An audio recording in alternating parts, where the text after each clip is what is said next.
Hi, Jason Learner. Welcome back to Jason Translation YouTube channel. I'm back to give you a new video again.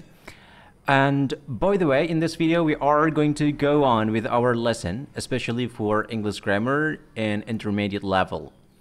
Pada video kali ini kita akan melanjutkan beberapa materi grammar, tata bahasa, bahasa Inggris, mulai dari basic sampai advance, dan kita saat ini berada di level lanjutan. Lebih spesifiknya, pada video kali ini aku akan menjelaskan terkait dengan perbedaan dari kata some dan any, gitu. Apabila kita buka kamus, kata some itu diartikan beberapa, ya, beberapa. Kemudian any itu juga diartikan beberapa juga bisa, bahkan tidak diartikan juga bisa.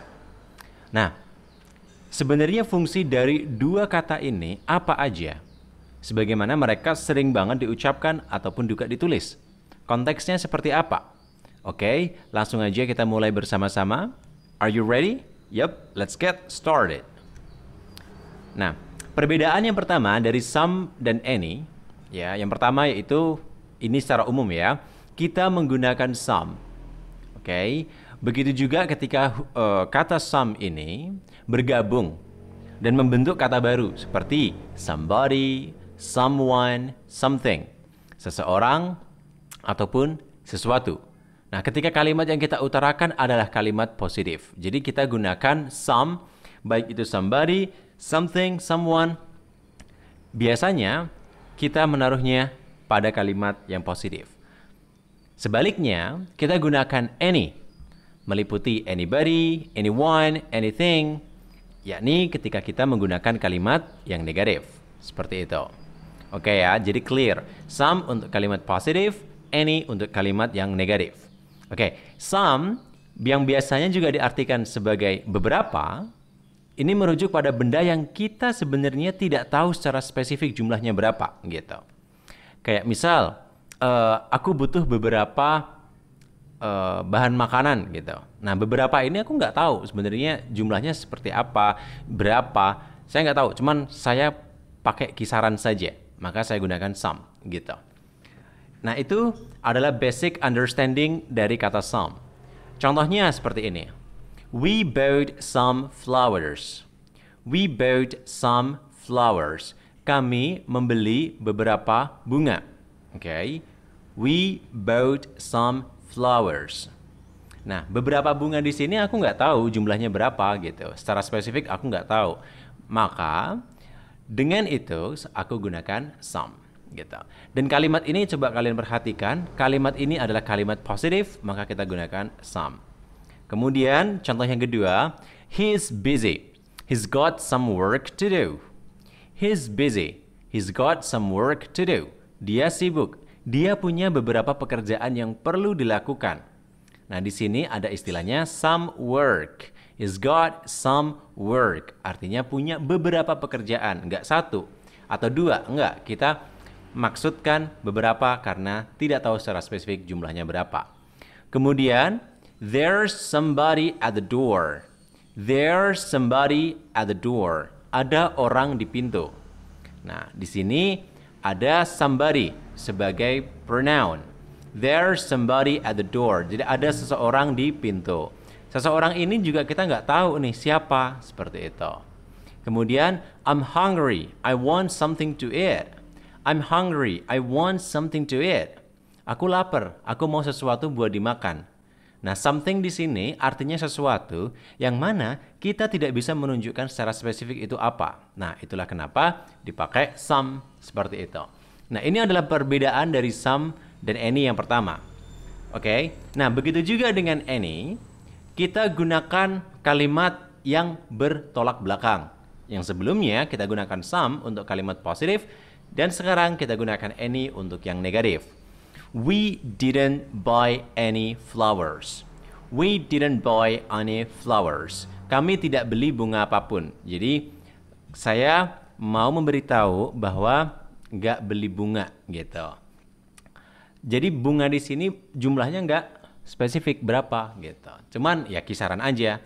Nah, untuk mengganti kisaran ini kita gunakan any, bukan some. Kemudian, he's lazy, he never does any work. He's lazy, he never does any work. Dia tuh males, dia nggak pernah melakukan pekerjaan.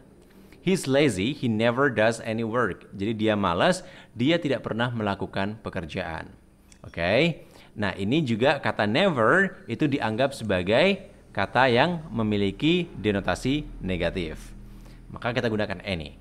Kemudian, there isn't anybody at the door. There isn't anybody at the door. Tidak ada siapa-siapa di pintu. Dan contoh yang terakhir, I'm not hungry. I don't want anything to eat. I'm not hungry. I don't want anything to eat. Aku nggak lapar. Aku nggak mau apapun buat dimakan. Jadi untuk catatannya, kita tetap gunakan any pada kalimat yang secara struktur kalimat positif, namun secara arti itu negatif. Contohnya seperti apa? They went out without any money. Coba perhatikan, di sini tidak ada kata not. Oke? Tetapi ada kata without. Nah, without ini berdenotasi negatif, maka tetap kita gunakan any. They went out without any money. Kemudian yang kedua, he refused to eat anything. Nah, kata refused juga memiliki arti negatif. So, he refused to eat anything. Ia menolak makan apapun. Kemudian, hardly anybody passed the examination. Hardly anybody passed the examination. Hampir tidak ada yang lulus ujian. Seperti itu. Kemudian, perbedaan some dan any yang kedua. Kita bisa menggunakan some dan any dalam kalimat tanya. Oke. Some sebelumnya dipakai untuk kalimat positif, any untuk kalimat negatif. Tapi untuk kalimat tanya, kita bisa menggunakan some dan any. Nah, kita biasanya menggunakan some untuk menunjukkan seseorang atau benda yang kita tahu itu ada. Atau kita yakin bahwa benda itu atau orang itu ada. Contohnya, are you waiting for someone? Apakah kamu sedang menunggu seseorang? Nah, kita yakin bahwa seseorang itu ada gitu. Why did you like somebody you just met? Why did you like somebody you just met? Kenapa kamu suka seseorang yang baru saja kamu temui? Nah, kita merujuk pada seseorang itu yang kita yakin ada gitu. Kemudian, kita juga menggunakan some saat kita mau menawarkan atau meminta sesuatu gitu. Contohnya, would you need something to assist? Would you need something to assist? Apakah Anda perlu sesuatu untuk dibantu? Nah, saya menggunakan would you untuk memberikan konteks formal. Would you need something to assist? Gitu. Kemudian, contoh yang kedua, can I have some sugar please? Can I have some sugar please? Kenapa saya pakai can? Karena di sini konteksnya saya adalah orang yang memesan. Jadi saya punya otoritas untuk memesan, memerintah seperti itu. Maka kita gunakan can, itu boleh. Can I have some sugar? Jadi gunakan some sugar, itu boleh. Oke. Kemudian, selebihnya jika kita tidak tahu apakah benda atau orang itu ada atau enggak, kita menggunakan any. Jadi, kalau misal kita nggak begitu yakin apakah benda atau orang itu ada, kita gunakan any. Contohnya kayak gimana? Oke. Have you got any flash charger? Have you got any flash charger? Apakah kamu punya pengisi daya cepat gitu? Gitu. Ya kan? Jadi kita nggak tahu nih, barangnya ada apa enggak gitu. Chargernya ada apa enggak? Kita nggak tahu gitu. Selanjutnya, I can't find my bag. Has anybody seen it? I can't find my bag. Has anybody seen it? Aku nggak bisa menemukan tasku. Apakah ada orang lihat? Gitu. Oke. Jadi kita nggak tahu nih apakah orang atau benda itu ada apa enggak. Kemudian perbedaan dari some dan any yang ketiga, oke, kita sering menggunakan any setelah pengandaian if. Oke, pengandaian if atau if conditional, jikalau gitu. Contohnya seperti apa? Ini seperti ini. If there any email for me, please let me know.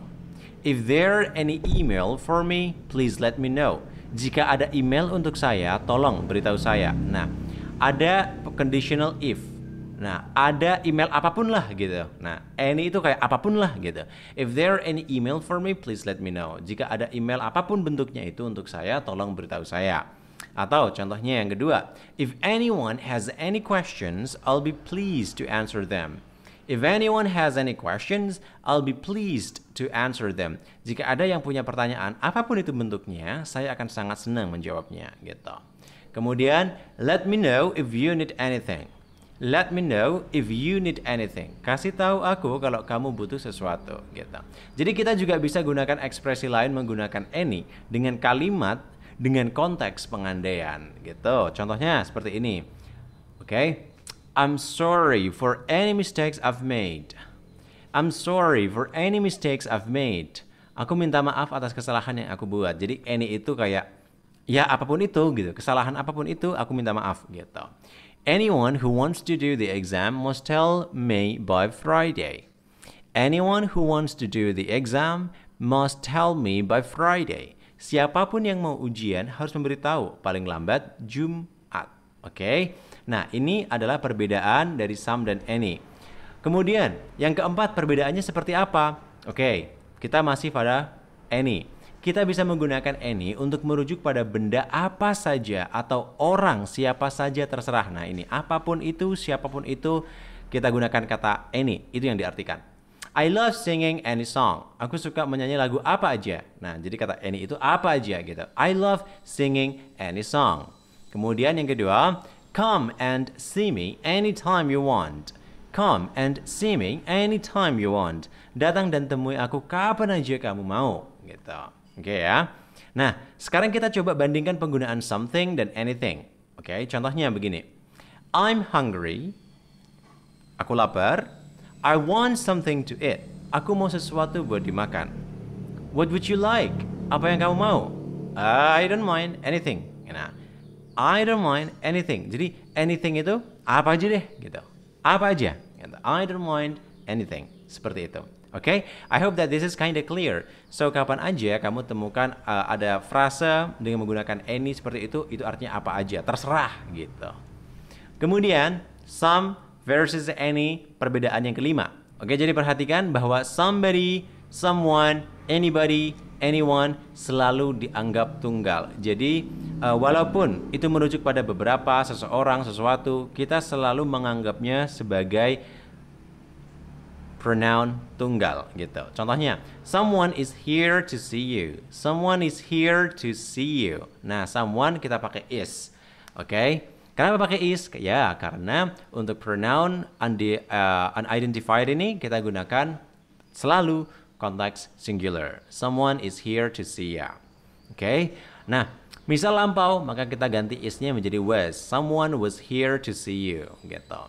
Hanya saja ketika kita mau menjadikan mereka sebagai rujukan, kita gunakan they. Nah, kalau misal dari pronoun ini, dari somebody, someone, anybody, anyone, oke, apabila kita mau merujuk ke mereka, gitu, menggunakan kata ganti, maka kata gantinya bukan he, she, ataupun it, bukan. Walaupun mereka dianggap singular. Tapi ketika kita menggunakan kata rujukan, kita gunakan they. Contohnya begini, someone has forgotten their umbrella. Seseorang telah melupakan payungnya, gitu. Nah, kita pakai there, oke? If anybody wants, nah meskipun anybody wants ada s-nya untuk menunjukkan bahwa anybody itu singular, tetap aja kalau kita pakai pronoun yang merujuk pada anybody, kita gunakan they. If anybody wants to leave early, they can. If anybody wants to leave early, they can. Jika siapa saja mau pergi lebih awal, mereka bisa kok, gitu. Oke ya. Nah, ini adalah penjelasan berkenaan dengan perbedaan dari some dan any. Oke. Semoga video ini membantu kamu. Dan semoga juga video ini bisa mengasah lebih banyak pemahaman kamu terkait dengan grammar bahasa Inggris, terutama untuk memahami konteks di level intermediate. Mungkin itu saja yang bisa Josin jelaskan. Kita akan ketemu lagi di video yang lain, everyone. So, see ya international and sociable people. By then, dadah!